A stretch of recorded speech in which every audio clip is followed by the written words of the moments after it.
Hello friends, नमस्कार। बहुत बहुत स्वागत है आप सभी का हमारे चैनल सरकारी जॉब टॉक्स में। यूपी ट्रिपल एससी ने अपना नोटिफिकेशन निकाल दिया है, जिसमें अभी नए तरीके से एग्ज़ाम होगा यूपी ट्रिपल एससी का।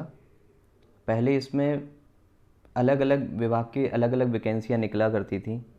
अभी एक ही कंबाइन करके सारी वैकेंसियों के लिए पहले एक प्रिलिमिनरी एलिजिबिलिटी टेस्ट होगा, उसके बाद मुख्य परीक्षा का एग्ज़ामिनेशन होगा वैकेंसियों के लिए। उसके रिगार्डिंग उत्तर प्रदेश अधीनस्थ सेवा चयन आयोग लखनऊ ने अपना नोटिफिकेशन निकाला है। देख लेते हैं उस नोटिफिकेशन में क्या है। ऑनलाइन आवेदन रजिस्ट्रेशन प्रारंभ होने की तिथि है 25/5/2021। ठीक है। और इसके लिए ऑनलाइन शुल्क जमा करने प्रारंभ भी 25/5/2021 से हो जाएगा।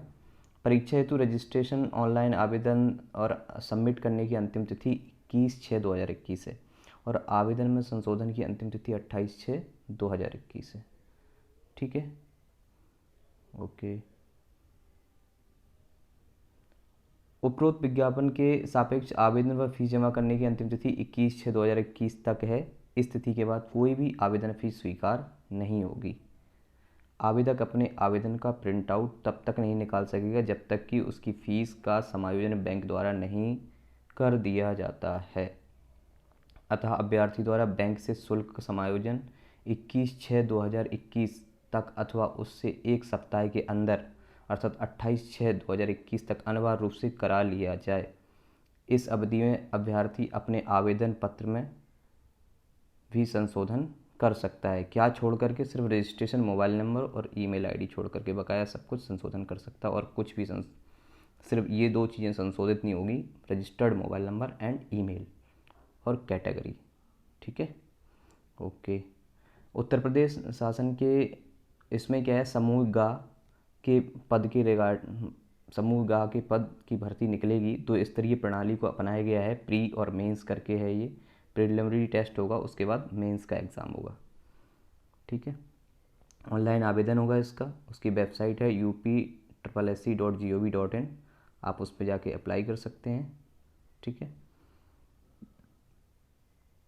और ऑनलाइन आवेदन की लिंक हेतु आप upSSC.gov.in पर जा सकते हैं।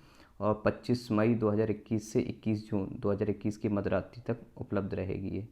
इस पर आप अप्लाई कर सकते हो। उसके बाद कोई भी आवेदन स्वीकार नहीं किया जाएगा।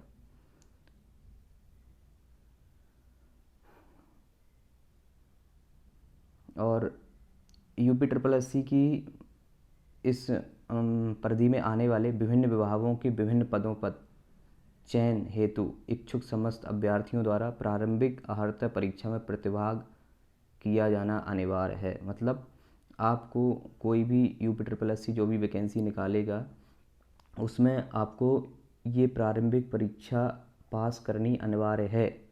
अगर आप ये परीक्षा पास नहीं करोगे तो आप मेंस में नहीं बैठ पाओगे। क्लियर कट दिया हुआ है यहाँ पर। और आयोग द्वारा विज्ञापित किए गए किसी भी पद के चयन हेतु मुख्य परीक्षा के अभ्यर्थी की श्रेणीवार लंबवत आरक्षण अनुसार मेरिट शर्ट लिस्टिंग उनके प्रारंभिक अर्हता परीक्षा के स्कोर के आधार पर ही की जाएगी। प्रारंभिक परीक्षा में जो भी पीईटी में जो भी आपके मार्क्स आएंगे उसके अनुसार ही की जाएगी। यदि किसी अभ्यर्थी द्वारा प्रारंभिक परीक्षा प्रतिभाग नहीं किया गया है तो उसके द्वारा आयोग द्वारा आयोजित की जाने वाली किसी भी मुख्य परीक्षा हेतु आवेदन नहीं किया जा सकेगा।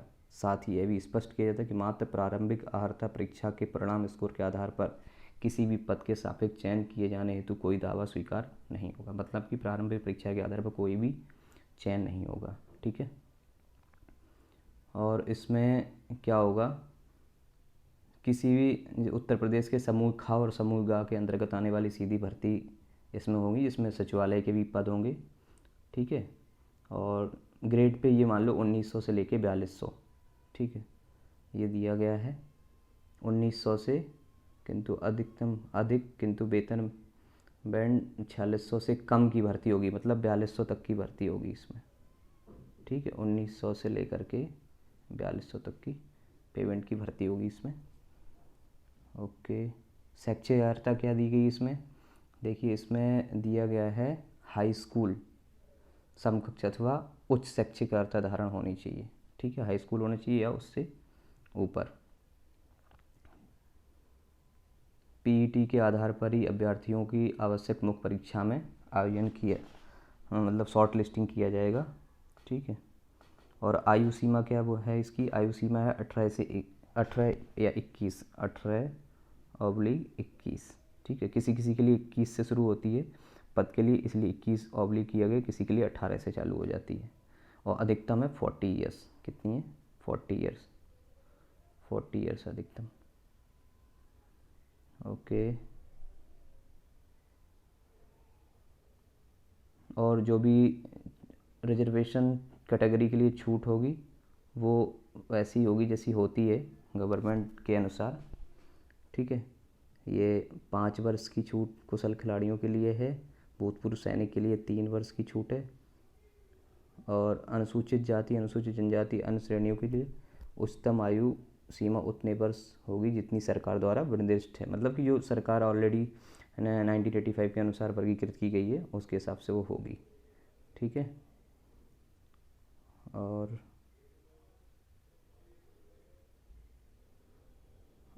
आरक्षण तो इसमें उसी तरीके से होगा।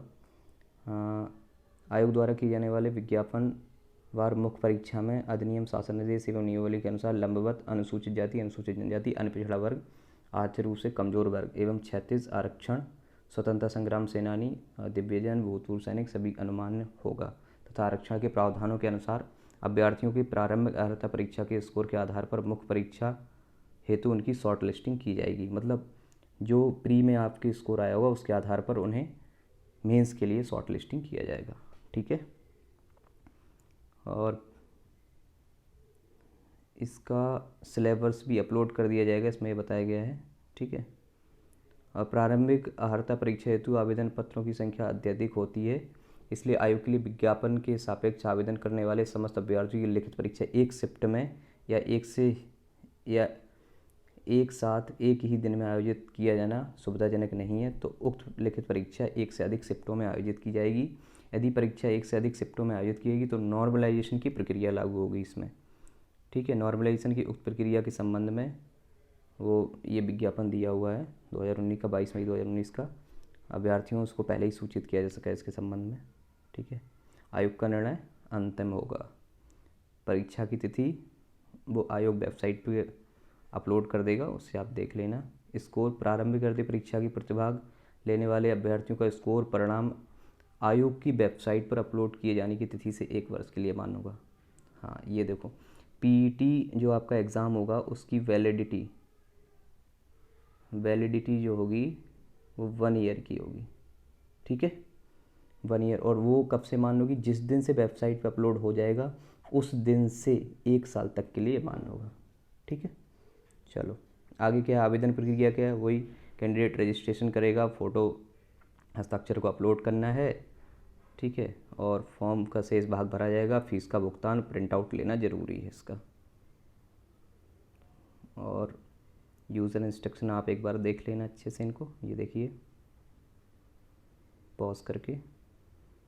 भाग 2 में क्या करना है देख लीजिए। भाग 2 में चेहरे की छवि स्पष्ट होनी चाहिए फ़ोटो अपलोड करने और सिग्नेचर अपलोड करने में। ठुड्डी से शिखर तक साफ दिखना चाहिए, चेहरे के दोनों किनारों साफ दिखने चाहिए, किनारे दोनों कान। चश्मा पहने स्थिति, आँख साफ दिखनी चाहिए, रंगीन शीशा नहीं होना चाहिए, कैमरे पर सीधी नज़र, अभिव्यक्ति तटस्थ हो, मतलब आँखें खुली रहें, मुंह बंद रहे। ठीक है, उल्टा नहीं करना है। सफ़ेद हल्के ग्रे रंग की सादी पृष्ठभूमि होनी चाहिए पीछे में।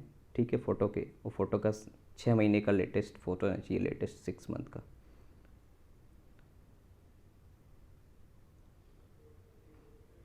घोषणा, ये तो कैटेगरी में कोई बदलाव नहीं कर सकता बाद में, एक बार भरने के बाद। ठीक है, अपने हिसाब से देख के भरना फॉर्म को। रजिस्ट्रेशन चालू हो चुके हैं, अब हाँ, फीस का देख लीजिए। फ़ीस का सबसे बड़ा तो यही है, फ़ीस कितनी लगेगी। सामान्य के लिए है 160 आवेदन शुल्क प्लस 25 आवेदन प्रक्रिया, वो तो सभी के लिए है 25। ठीक है, उसके बाद अन्य पिछड़ा वर्ग के लिए 160। ठीक है, टोटल मिला के यहाँ दिया हुआ है 185 सामान्य के लिए 185, ओबीसी के लिए 95, एससी के लिए, एसटी के लिए, ठीक है 95 और दिव्यांगजन हेतु, दिव्यांगजन हेतु है इसमें 25 रुपये। स्वतंत्रता सेनानी या भूतपूर्व सैनिक महिला के अभ्यर्थी को 1 से 4 तक उल्लिखित उन्हीं मूल श्रेणी हेतु शुल्क देय होगा, ठीक है। जो भी स्वतंत्रता संग्राम सेनानी है, भूतपूर्व सैनिक है या महिला हैं, 1 से 4 तक जो भी उनकी कैटेगरी वाइज होगी, जो भी कैटेगरी में होंगे वो उनको वो शुल्क देना है, ठीक है। फॉर्म का प्रिंट आउट जरूर लेना है, ठीक है, वेरिफिकेशन करके। अनुसूचित जाति, अनुसूचित जाति, अन्य पिछड़ा वर्ग, स्वतंत्रता संग्राम सेनानी या भूतपूर्व सैनिक उत्तर प्रदेश के मूल निवासी नहीं है, उन्हें आरक्षण का लाभ अनुमान्य नहीं है, ऐसे अभ्यर्थी सामान्य श्रेणी में माने जाएंगे। मतलब उत्तर प्रदेश से बाहर के लोगों के लिए है ये, ठीक है। जो उत्तर प्रदेश के उनको उसी हिसाब से मान्य होगा।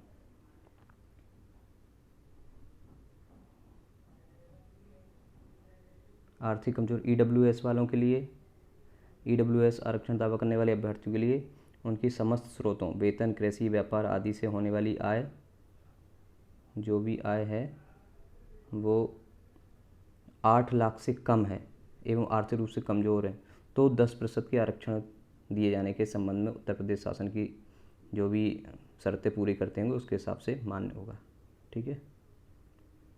ओके, ये तो नोटिफिकेशन था, इसका सिलेबस भी दिया होगा, इसमें सिलेबस देख लेते हैं। हाँ, सिलेबस भी दिया हुआ है, ठीक है। उत्तर प्रदेश अधीन सेवा चयन आयोग द्वारा आयोजित किए जाने वाले प्रारंभिक अर्हता परीक्षा का पाठ्यक्रम। हिस्ट्री में क्या है, सिंधु घाटी की सभ्यता पहला है, ये टोटल 100 मार्क्स का होगा और 100 क्वेश्चन होंगे इसमें, ठीक है। अभी इसमें ये नहीं बताया गया कि नेगेटिव मार्किंग है या नहीं है, ये नहीं इसमें क्लियर है। चलो देख लेते हैं उसको, अगर मिलता है तो। इंडियन हिस्ट्री में सिंधु घाटी की सभ्यता, वैदिक संस्कृति, बौद्ध धर्म, जैन धर्म, मौर्य वंश, गुप्त वंश, हर्षवर्धन, राजपूत काल, ये 5 नंबर का पूछा जाएगा, ठीक है। और सल्तनत काल, मुगल साम्राज्य, मराठा, ब्रिटिश राज का आर्थिक प्रभाव। और राष्ट्रीय आंदोलन, इंडियन नेशनल मूवमेंट से पूछा जाएगा। ज्योग्राफी आएगी आपकी 5 नंबर की, ठीक है। अर्थव्यवस्था आएगी 5 नंबर की, इकोनॉमी। इसके बाद भारतीय संविधान, public admin and Indian constitution, लोक प्रशासन, ये आएगा 5 नंबर का। जनरल साइंस आएगी 5 नंबर की। एलिमेंट्री अर्थमेटिक आएगी 5 नंबर की, ठीक है। सामान्य हिंदी आएगी 5 नंबर की। ये तो बिल्कुल टैट की तरह ही है एग्ज़ाम, ठीक है। जनरल इंग्लिश होगी, लॉजिक रीजनिंग होगा, ठीक है। लॉजिक एंड रीजनिंग होंगे, ये इजी है बहुत। तर्क शक्ति, बृहत लघु, क्रम रैंकिंग, संबंध, समूह के विभिन्न अलग अलग कैलेंडर, घड़ी एवं कारण, प्रभाव, कोडिंग, डिकोडिंग, ठीक है, कथन। उसके बाद करंट अफेयर्स भी आएगा, जनरल अवेयरनेस भी आएगी, ठीक है। अपठित गद्यांश भी आएगा इसमें 10 नंबर का। ग्राफ की विश्लेषण आएगा 10 नंबर का, 2 आएंगे 5-5 नंबर के। तालिका की व्याख्या विश्लेषण आएगी 5-5 नंबर की, 2 आएंगे, ठीक है। और इसमें दिया गया क्रम 1 से 9 तक अंकित शैक्षणिक विषयों के संबंध में प्रश्नों की कठिनाई की डिफ़िकल्टी लेवल जो होगा वो NCERT के स्तर का ही होगा, ठीक है। मैट्रिक स्तर का, 10th जो भी होगा 10th स्टैंडर्ड का होगा, ठीक। और सब परीक्षा में सभी प्रकार के वस्तुनिष्ठ प्राकृतिक प्रश्न बहुविकल्पी प्रश्न आधारित होंगे। हाँ, ये दिया हुआ, प्रत्येक गलत उत्तर के लिए 1/4 अंक की कटौती की जाएगी। नेगेटिव मार्किंग भी है, नेगेटिव मार्किंग भी है, ठीक है। 1/4 1/4 अंक भी काटे जाएंगे, ठीक है। तो ये तो था PET का, UP-SSC PET का नोटिफिकेशन। लग जाइए तैयारी करने में, परीक्षा की तिथि आ जाएगी, आयोग अपलोड कर देगा, उसी हिसाब से आप तैयारी कीजिएगा। तो बहुत जल्दी मिलते हैं अगली वीडियो के साथ। नमस्कार, जय हिंद। और अगर आपको इसके रिगार्डिंग कोई वीडियो चाहिए हैं इसके सिलेबस के रिगार्डिंग उसके वीडियो चाहिए, ज्योग्राफी के, हिस्ट्री के, इकोनॉमिक्स, तो आप बताइए कमेंट करके, मैं अपलोड कर दूँगा। बहुत जल्दी मिलते हैं अगले वीडियो के साथ। जय हिंद।